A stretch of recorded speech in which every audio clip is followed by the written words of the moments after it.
खुलुमबाय।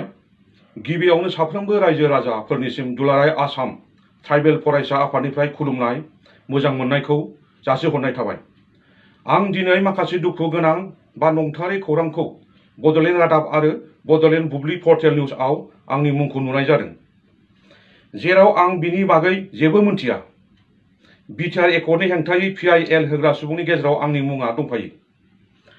आंनि मुङा माबोरै थाखो बेखौसो आं आसरित मोनदों, जेराव आं जेबो मिथिया बिनि बागै। PIL होग्रासो आंनि मुंखौ होखो ना पर्टेल निउजफ्रासो होखो आंनि मुंखौ आं बुंनो हाला। आसा खालामो रायजोफ्रा फोथायनाय दं आंनि फारसे।